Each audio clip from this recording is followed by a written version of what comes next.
বিশ্ব পানি দিবস উপলক্ষে বাগেরহাটের মোংলায় খালি কলস হাতে নিয়ে মিছিল করেছে এলাকাবাসী। সকালে মোংলার দক্ষিণ কাইনমারিতে পশু নদীর পাড়ে এই কর্মসূচি পালন করা হয়। পরে অনুষ্ঠিত সমাবেশে বক্তারা জানান, লবণাক্ত পানি পানে উপকূলের নারীদের জরায়ু সংক্রমণ বেড়েছে। উপকূলের ৭৩% মানুষ সুপেয় পানি থেকে বঞ্চিত। বাংলাদেশের উপকূলে ১৯ জেলার ৩ কোটি মানুষ আধারযোগ্য পানি সংগ্রহ করতে পারে না। ১.৫ কোটি মানুষ ভূগর্ভস্থ লবণাক্ত পানি পানে বাধ্য হচ্ছেন।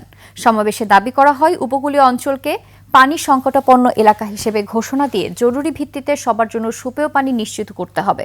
পশুর রিভার ওয়াটার কিপার পরিবেশ যোদ্ধা মোহাম্মদ নূর আলম শেখের সভাপতিত্বে উপকূলীয় নারীদের অংশগ্রহণে এই মিছিল এবং সমাবেশের আয়োজন করে ধরিত্রী রক্ষায় আমরা, ধরা, ওয়াটার কিপার্স বাংলাদেশ ও পশুর রিভার ওয়াটার কিপার।